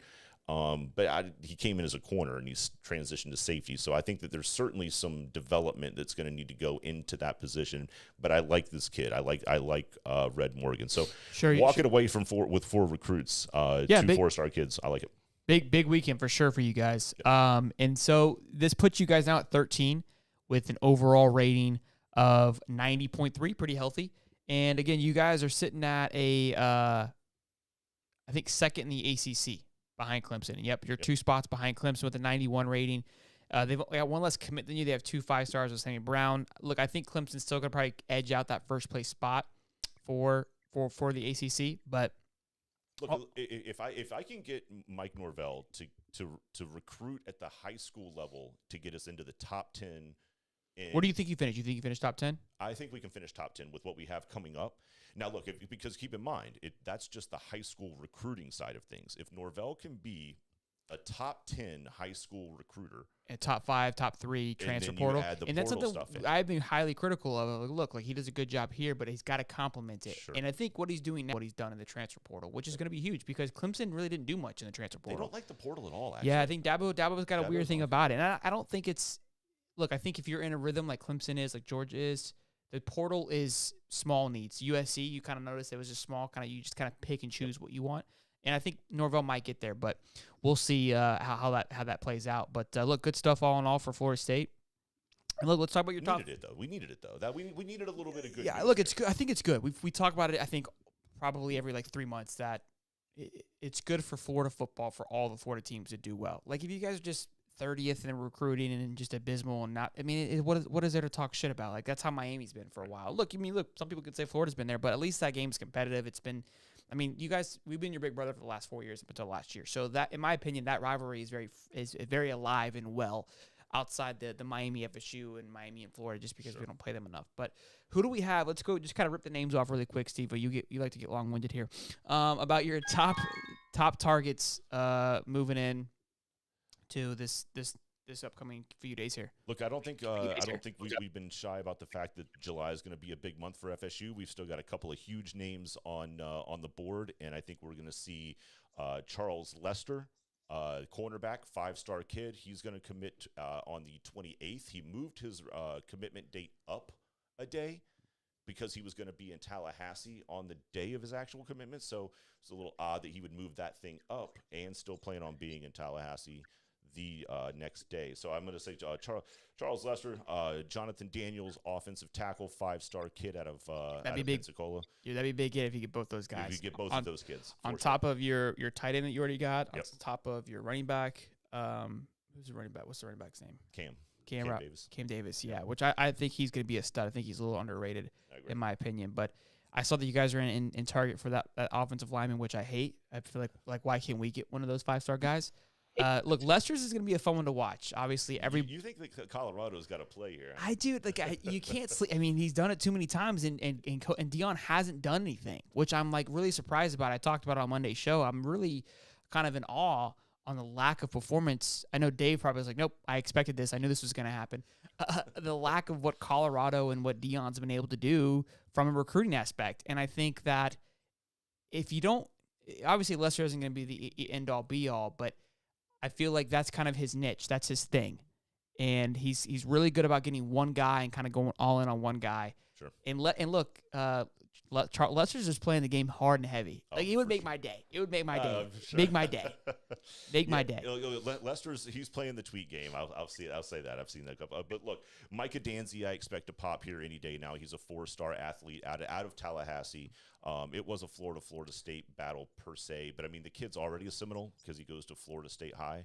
So they're already the Seminoles. So the chances of him not going. If you're able to pull off that 5-star offensive lineman, Lester, this kid, I mean that class is going to start looking healthy. Oh, very. And then look. There's a kid named Josiah Trader who is teammates with Jeremiah Smith. I don't know if anybody's heard of that guy, but he's the number 1 wide receiver. I'm going to say overall, if not definitely in the state of Florida. But JoJo Trader is a teammate of his, and it looks like right now Miami was trending, but it looks like Florida State could end up being the I hate the that. final I decision. hate that. Makes me sick. That would makes me sick that both of those so teams. freaking happy. Yeah, it makes my tummy hurt. That both those teams even have a possibility of landing. I mean, I don't know how Miami's even landing anybody. It's an absolute dumpster fire over there. But FSU's done a good job, so I get it. I mean, Luke, your quarterback, did a phenomenal job at Elite 11. So I think, look, Norvell's doing a good job. He's putting the pieces together, and look, I love it. I think it's exciting, like I said, to have all these Florida teams doing well and things starting to piece together. Sure. Norvell and FSU is in a little bit of a better situation being in the ACC, and I know we kind of take jabs, but you can agree that the ACC is not near the level of competition that the SEC is now, especially with Texas and Oklahoma coming to the mix. Oh, for sure. It is a I keep using this word, but it's a gauntlet over there in the SEC. So it's a lot harder for somebody to get the ball rolling, but all in all, good stuff. Moving on, we got a couple more topics left. It's been a hell of a show. I know Dave's having a good time just by the smile on his face. There's UGA has not left the news. I would interject like 1,000 guys. What was that? I said I would interject, but I'm like 1,000 seconds behind you guys. Yeah, you got to pay the internet bill, Dave. Might be me. I don't know. Moving on to the UGA, man. They're constantly in the news. And I was thinking about this, right? Because there was an article that dropped about Dylan Raiola and the NIL possibility. And I guess he cuts hair and how he will probably make close to, a couple $100,000 just his first year as a freshman. He can't make anything in the state of Georgia because he just moved to the state of Georgia to play college or high school ball there because he was suspended in Arizona for transferring too many times, etc. But the NIL possibility at Georgia is continuing to grow. And when you think about, we keep comparing them to the Urban Meyer era because every news thing that's been dropping lately is just negative news to a certain extent. Nothing related to the school, nothing about the school cheating or breaking any rules, but just the players doing things outside of football, personal issues being in a negative light. And then where the question mark is it lack of control, whatever it may be. If they come out and win another national championship, ain't nobody going to care anyways. The difference between now and when Urban did it, when it happened during the Urban era, bad news stuck a little bit differently. Now, when you have bad news and your name is constantly in the news, especially going off of 2 national championships, you just hear about Georgia, because with every bad article, another good article seems to flow right with it just because they're constantly in your face. And I compared it to when Trump ran for presidency. This is not getting political, we're just speaking facts. Trump was constantly in your face during his political run, whether it was somebody bashing him or somebody talking good about him, because for every bad article, somebody felt the need to write a good article. It benefited him for being in front of your face. Nowadays with NIL, it benefits you to constantly be in the news. And Georgia seems to be just rolling from it because even though we're like how to play, they keep landing recruit after recruit after recruit, even with the bad news. But the bad news, again, is more on a personal basis. If kids are going to go drag racing, kids are going to get accused for, sexual assault or whatever it may be. You get the Carson Beck tweet, which we're going to get into, which that's just funny. It just feels like it doesn't matter. They're untouchable at the moment. If they keep winning football games, none of this is going to really matter, and it scares the shit out of me because it doesn't seem like this train is going anywhere at the moment, which I hate.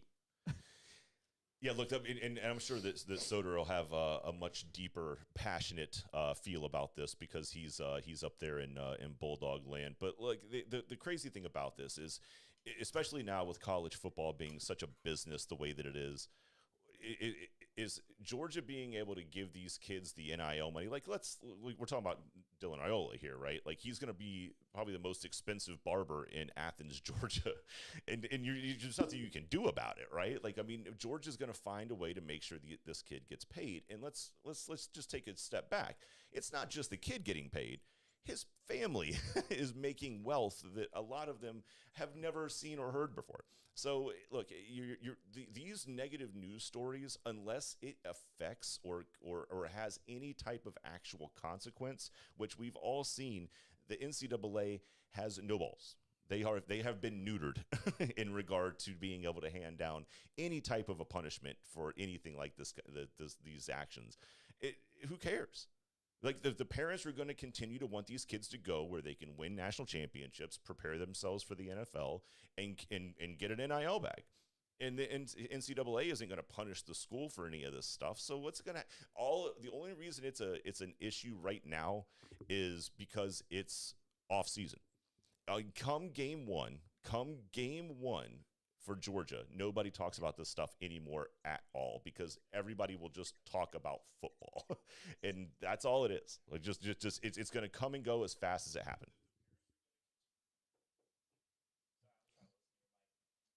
Dave, what are your thoughts? Yeah, I was about to say, yeah. I was waiting to get permission to talk because I'm like 1,000 seconds delayed, and I didn't want to talk over anybody. So yeah, I mean, like the whole situation there, man, is just like, I mean, look, the NCAA is never going to do anything about anything anyway. But like to paint like just consistent bad news all over the program. I mean, obviously it hasn't affected their recruiting, but other schools are going to use that against them to negative recruit. They're going to say, hey, all these kids are getting in trouble over here. You're going to get in trouble over there too, or they'll try to spin it any which way that they can to negatively recruit against Kirby Smart. But at the same time, I mean, as long as Kirby Smart is there, they're going to have elite classes, especially after winning 2 national championships. And like you said, it's the day and age of social media. You're going to hear a lot more about it when it happens because we have cell phones now and everything's so instant. And just even with the Urban Meyer situation, I know a lot of those kids got in trouble when they were at school, but a lot of them got in trouble after they had graduated. So, that whole situation over there, he's gonna have to hire somebody to watch these guys when they drive or something like that. Because, man, it's like every month or every 2 weeks you hear about somebody getting in trouble or getting a speeding ticket or just this whole thing that the AJC, USA Today, CBS reported to. You're hearing about that, and of course, Dogs HQ from On3, they released their own little police report that was there too. And I wish we got the love from On3 about that Jane Rashada situation because I know what they put out there was wrong, and Nick Delatorre had to clear some things up when that happened. So maybe they should just put a governor on all the free cars that they get. You can't take that puppy over like 90, right? It just automatically comes shuts it off. Yeah. It calls the recruiting coordinator like, kid speeding. What are we doing here? It It alerts them. Yeah. It's an app. They need to treat them like DUIs. Like you have to blow in a breathalyzer. I was just about to say that started, it's a DUI situation. You gotta blow into it to go over a certain speed. Now we're getting weird. All right, good stuff. But look, the other big team that had a big weekend was UCF. They had a monster weekend. And look, they obviously Gus came out and said, "Hey, we should be considered to be a part of the Power Four." And that riled up everybody. I kind of talked about it a little bit. I know Steve was fired up. Allie was fired up. Double Dick and a Handy was fired up about it as well. And the other FSU channel. Oh, that guy. Yeah. And everyone was kind of fired up about it. But look, man, like here's kind of where I was. Like, and this is where I could kind of hit my shit on of like being like, oh, you're a homer. You just whatever. You cheer for everybody. I love it. I think it's great.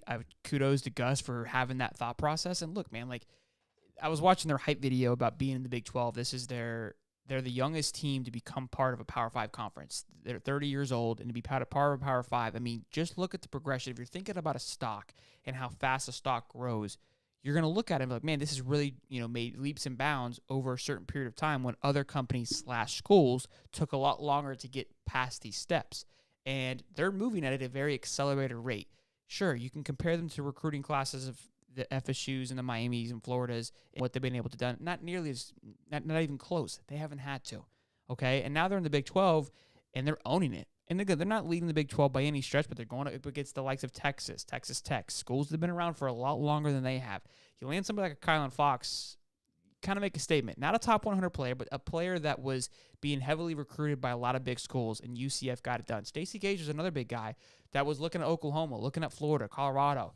You stole one from the Big 12. Again, Oklahoma's leaving, but again, I think the Big 12 is going to be wide open next year, and if they go and win the Big 12, regardless of what you say, the conference is cake, the ACC is cake. I've been saying that for a very long time too. So, I'm not claiming them part of the Big Four by any stretch of the imagination. I just think that you're going to use their history against them to say they're not part of it, but there's a very small history to look at when you're comparing them to schools that have been around for a lot longer and have been doing it for a lot longer. It's just not a real healthy comparison because all of that with the history that the Big Three has, the fact that they're even really in the argument. Look, they won when they got it done. Unfortunately, they beat Florida in a bowl game. It's a bowl game. I don't care about bowl games anymore just because they don't mean anything, but they got it done. And you can't knock it when they're winning football games and they're getting it done. I know the national championship sits sour in a lot of people's mouths, and that's part of the issue. But look, they went undefeated. They didn't get enough love and enough credit as they thought they should have, which I get it, and they shouldn't have been there. TCU, provided that next year. Do I think UCF's going to win and go undefeated and win a natty in a couple years? No, not even close. But Miami hasn't been close, and Florida hasn't been close in a long time either. So I know I'm going to get a lot of hate from it. And look at this, even Not So Dexter. He's a very positive young man. I don't think this man's ever said anything positive on the channel. He says UCF is horrible, recruiting class so far, horrible. Compared to what, though? Compared to what Florida and Florida State doing? Yeah, absolutely. But they're ranked 50th right now with 4 4-star recruits. They had, I think, a total of 3 last year. They are moving light years beyond what they've got a championship-style coach in the mix. They're going to the Big 12. The Big 12, who they're behind in the Big 12? Let me just read this really quick, and I'm going to pass it to Dave to go because I know he's biting at the bits here. Texas Tech leads the way, which is crazy to even think of, with an 88 overall with 17 commits. Then you have Texas, so Texas is going to heat up here shortly. We know that. West Virginia, who has 18 3-star commits with an overall rating of 86. That's like an entire class already. They're probably going to pass them. Kansas at 87, then Cincinnati with 17, Iowa State at 15, and then UCF sitting at 10. So UCF could easily finish in the top 3, top 2 of the Big 12, which is all they need to do. You're comparing them to the national average. Florida State, Miami doesn't finish. I mean, outside of last year, they both did pretty well, but we've talked about it. You can finish 15th in the national average in the ACC, but finish second and have a healthy season. Sure. That's where UCF is headed. Like, quit hating on it. Facts are facts. It's just where it's headed. They can finish with a top 25 class, which I guarantee you they probably will finish top 25, and they will be on the competitive route because that's just their first year in the Big 12. They recruit like that year one. They have a successful year in the Big 12. Going into a year where the Big 12 is going to be pretty much wide open with Texas and Oklahoma leaving, they're going to be a threat sooner rather than later. Dave?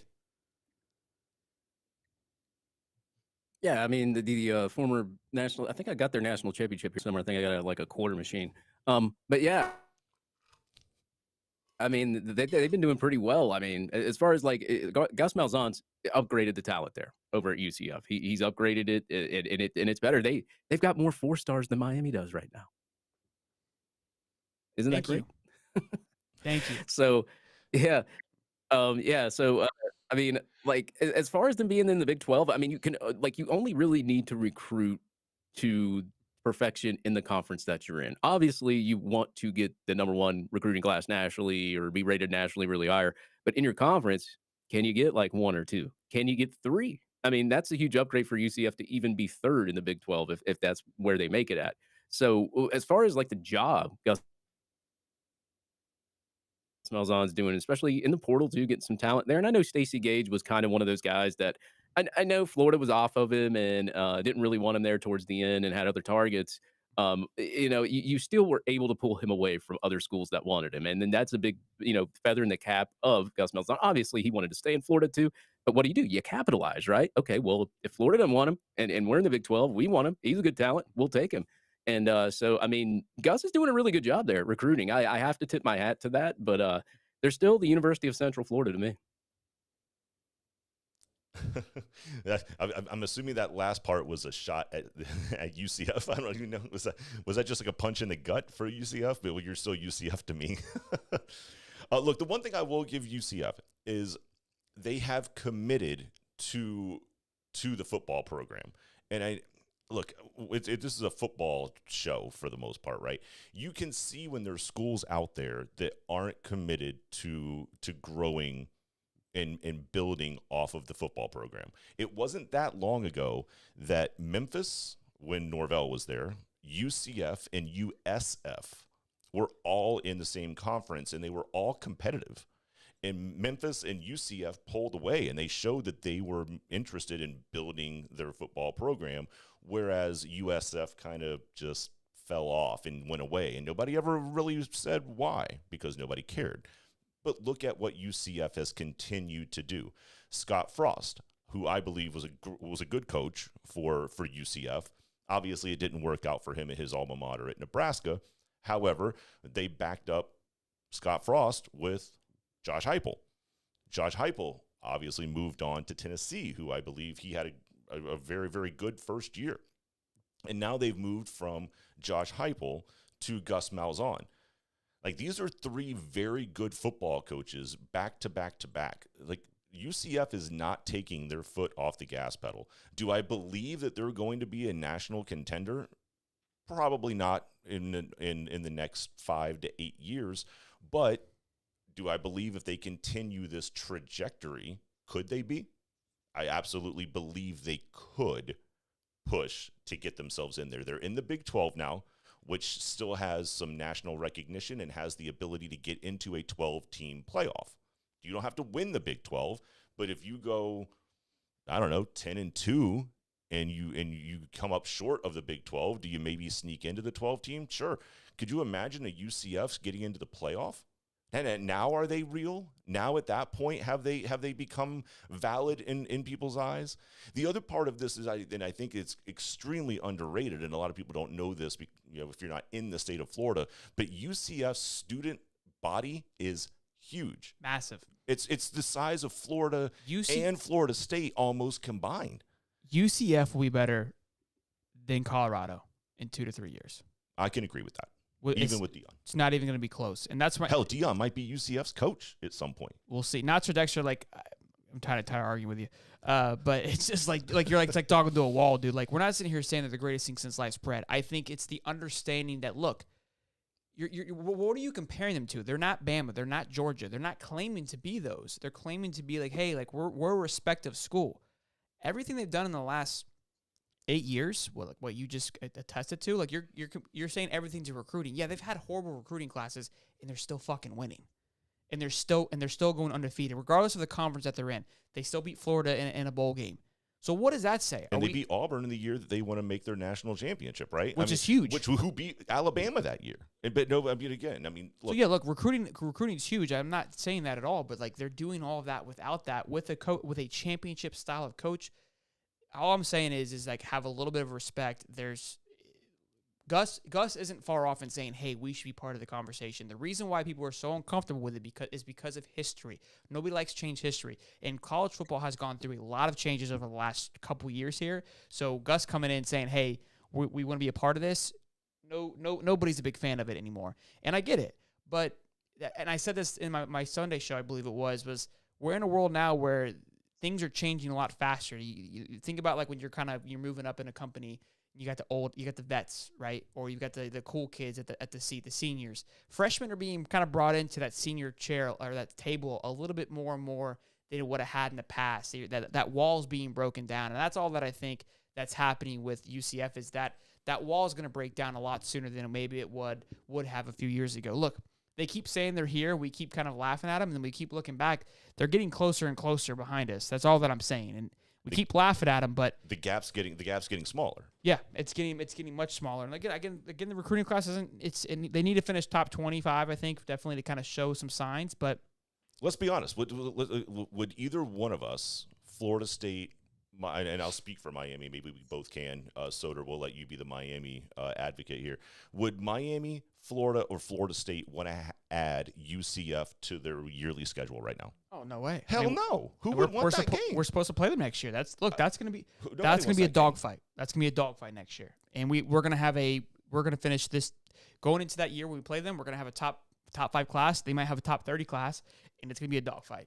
And that's my point. Yep. And it's the kind of game that you just don't feel like you don't win anything, right? Like if you beat them, you're supposed to. If you lose to them, the perception sets you back. It's just one of those teams right now that is just dangerous. It's like old school Florida State when Bobby got there. Nothing to lose. The only thing they can do is just come out there and just wreck you. It's the worst. All right. Well, look, good stuff on that. Let's move on to Dave's favorite segment of the week, tweets of the week. Dave, you're gonna have to explain some of these, big guy, because these were a little over. Dave's like, all right, I'm clocking back in. I'm clocking back in. First up, can you confirm this? This is Lane's Kiffin actual Twitter, and he changed it to Lane Whiffen. Is that true?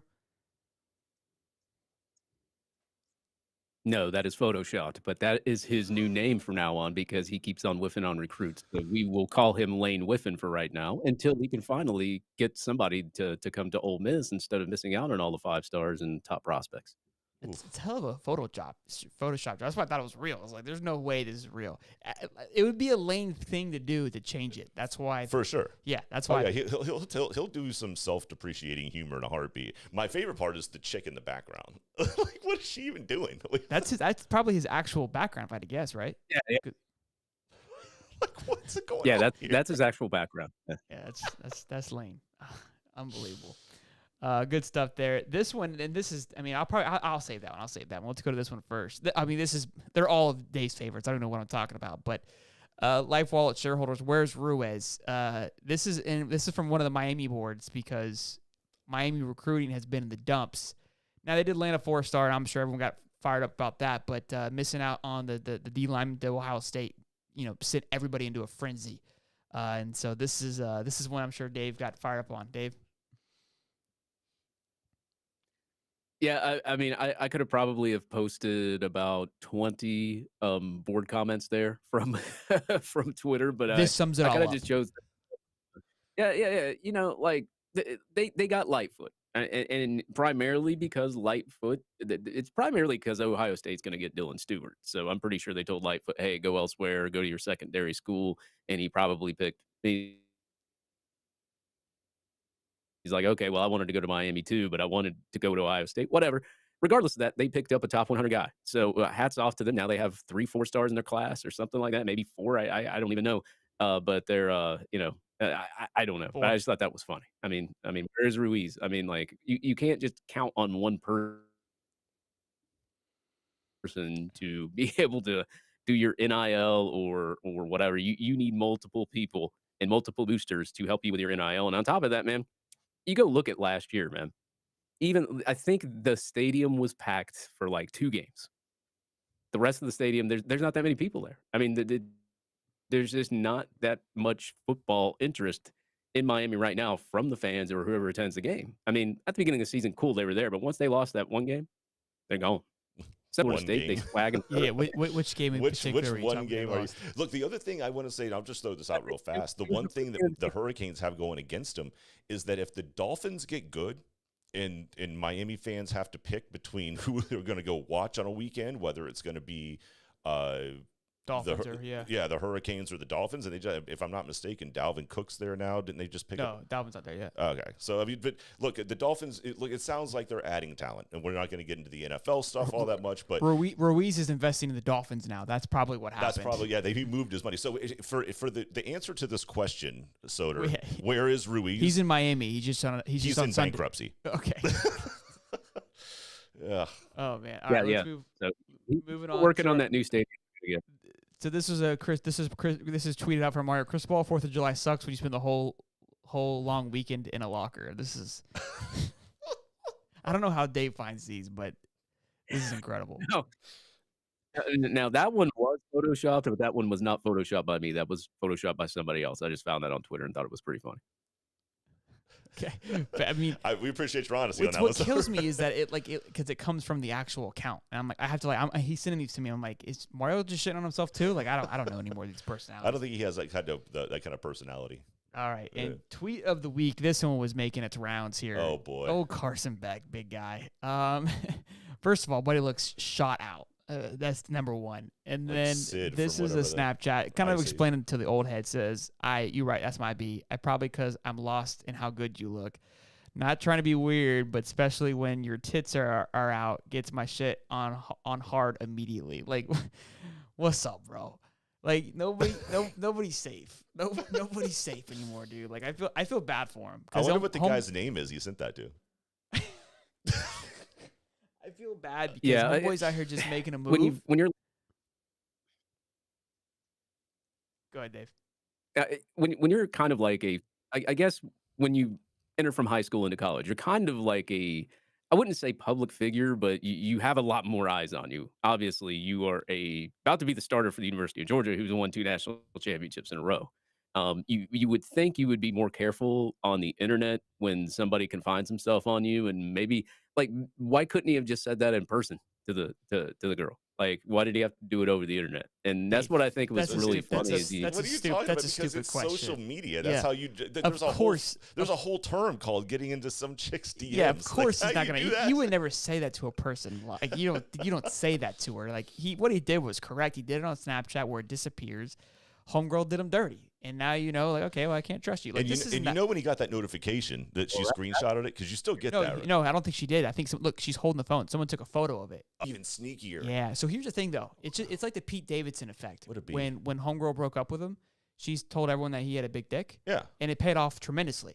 This to me just kind of like you just blasted his game on blast, and it's like, oh, like he likes to get a little freaky with it.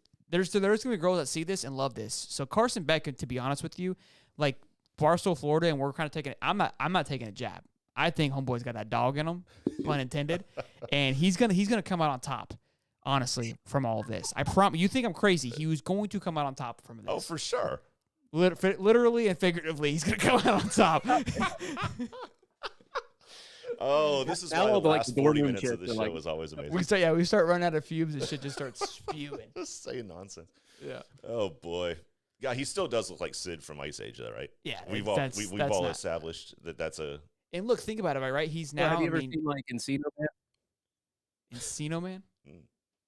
Is that what the dude's It kinda- frozen? Is that Pauly Shore or something like that? No. It's whatever the other guy. Brandon, Yeah, it's And here's the thing: he's been sitting behind Stetson for the last 3 years, and now he's getting the He's like starting job. he's And a sophomore. I think it's been 3 years, 2 or 3, maybe it's 2 years. So this is his third year then. So he sat behind him for 2 years, and so now he's Yeah, the guy. yeah.